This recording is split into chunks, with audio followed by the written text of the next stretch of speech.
알아두면 쓸데많은 삼국지 이야기. 57번째 이야기. 저를 도와서 천하를 도모해 보시지 않겠습니까?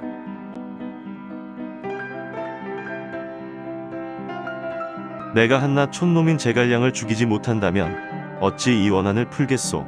두 분이 나를 도와주시오. 아니 될 말씀입니다. 아직 조조와 싸우고 있고 승패도 가려지지 않았습니다.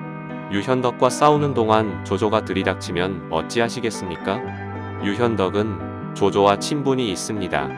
형세가 다급해지면 조조에게 성을 내주고 손을 잡을지도 모릅니다. 하지만 그동안 일은 우리의 군마며 병사는 어떡하오. 게다가 현덕은 앉아서 여러 곳을 제 손에 넣었으니 이를 어쩌면 좋겠소. 제가 가서 이치를 따져 그를 타일러보고 그래도 듣지 않으면 그때 군사를 일으켜도 늦지 않을 것입니다. 노숙은 유비가 형주성에 있다는 말을 듣고 그곳으로 유비와 공명을 만나러 갔습니다. 저희가 조조를 무찔러 유황숙을 도와드렸으니 형주의 9군은 당연히 우리 동호에 귀속되어야 합니다.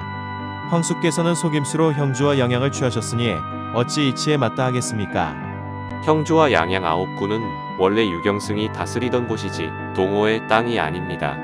유경승이 이미 죽었다 하나 그 아들이 살아있는 지금 숙부가 조카를 도와 형주를 되찾은 게 이치에 맞지 않다니요? 지금 유공자는 강화를 지키고 있지 않습니까? 아니요. 공자는 지금 이곳에 계시오. 몸이 불편하여 진작 나와 인사를 드리지 못했으니 공께서는 너무 나무라지 마십시오. 유기는 매우 허약해져 있어 금방이라도 쓰러질 듯이 보였습니다. 만약 유공자께서 계시지 않을 때는 어찌하시겠습니까? 공자께서 이곳에 계시는 한 우리는 이곳을 지킬 것이요. 하지만 공자가 안 계시면 이 일을 따로 의논해야겠지요. 유기공자가 계시지 않는다면 형주는 우리 동호에 돌려주셔야 합니다. 그렇게 하지요. 노숙은 공명이 한 약속과 유기의 상태를 주유에게 설명하였고 주유는 노숙의 말에 따르기로 했습니다. 얼마 후 송권의 사자가 당도해 해군 명령을 내리니 주유로서는 더없이 참담한 해군이 아닐 수 없었습니다.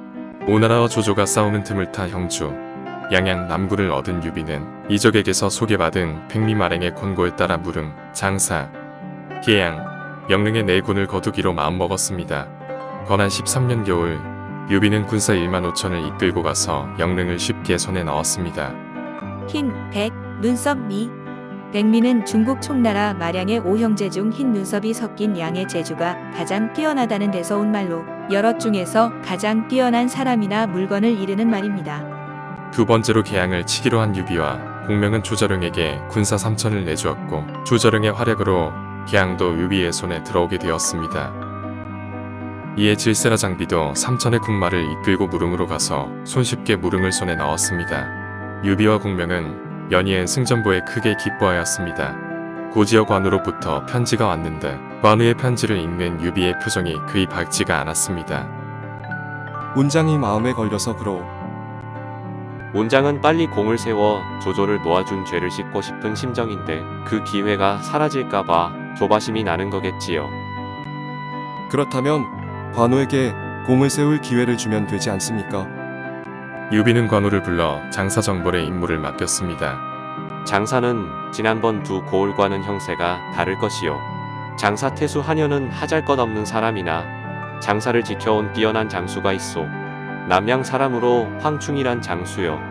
나이가 육순에 가깝지만 능히 만명을 대적할 용맹을 가졌으니 온장은 장비나 조자룡보다 더 많은 군사를 거느리고 가도록 하시오. 군사께서는 어찌 적의 기세만 축혀 세우고 우리 편의 위풍은 꺾어버리시오. 황충 같은 늙은 장수라면 3천도 필요 없소. 내가 거느린 500의 군사로도 충분하오. 유비의 만류에도 불구하고 관우는 군사 500을 이끌고 장사를 향해 진격했습니다. 이거 걱정이로군. 온장이 지난번 화영도에서의 일을 아직도 마음에 두고 있는 것 같습니다.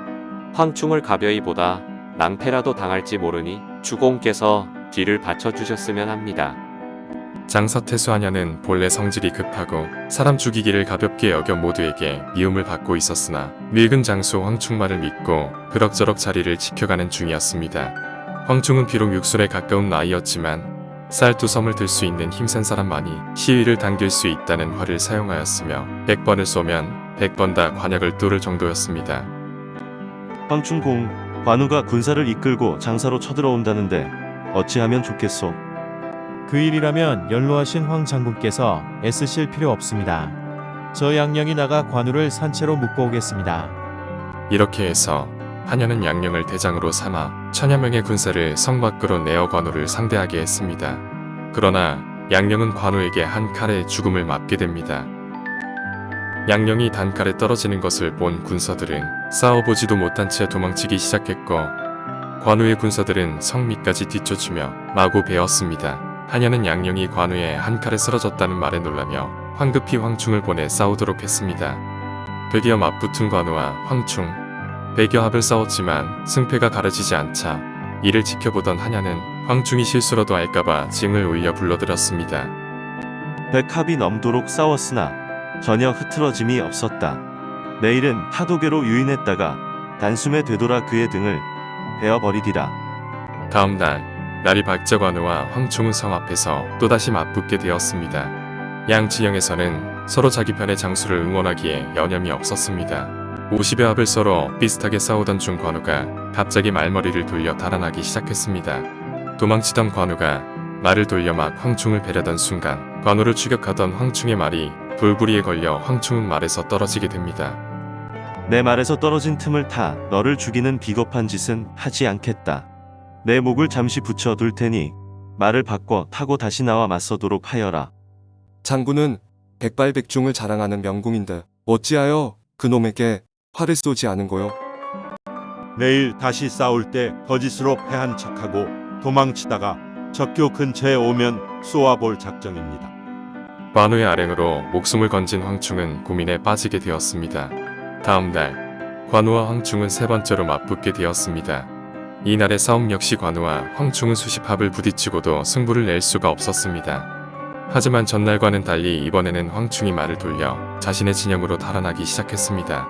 도망가던 황충이 말을 돌려 관우에게 화살을 쏘게 되고 화살은 관우의 상투를 맞추게 됩니다.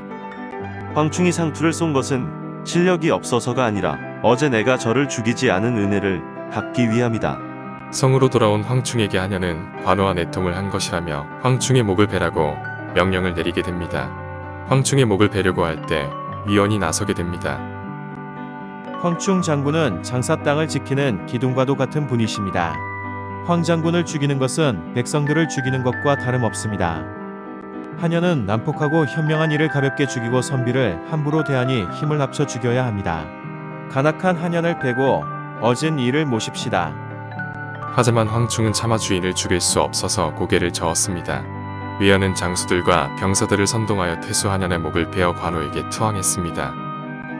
관우는 백성들을 안심시킨 후 유비와 공명에게 사람을 보내 이 소식을 알렸습니다. 유비는 소식을 듣고 크게 기뻐하며 공명과 함께 장사성으로 향했습니다. 한편 관우는 장사를 얻은 후 황충의 훌륭한 인품과 출중한 무용을 알아보고 여러 번 만나기를 청했으나 황충은 병을 핑계대고 집 밖으로 나오지 않았습니다. 그러자 유비가 직접 황충을 찾아갔습니다. 유황수께서 직접 여기에 오셨단 말이냐. 어쩔 수 없지. 모셔오너라. 유비와 공명, 황충은 한자리에 앉았습니다. 관은장으로부터 황 장군의 출중한 무용과 훌륭한 인품에 대해 많이 들었습니다. 저를 도와서 천하를 도모해 보시지 않겠습니까? 저에게 한 가지 청이 있습니다. 돌아가신 한현 태수를 장사 지낼 수 있게 해주십시오. 장사를 지낸 후 새 주공을 모시겠습니다. 이렇게 해서 유비는 노장 황충을 얻게 되었습니다. 또한 전에 공명이 얘기했던 유비 조조성권이 천하를 셋으로 나누어 가지는 천하 3분도 자연스레 이루어졌습니다.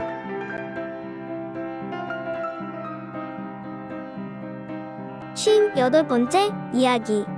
먼저 교국로를 방문하라로 이어집니다.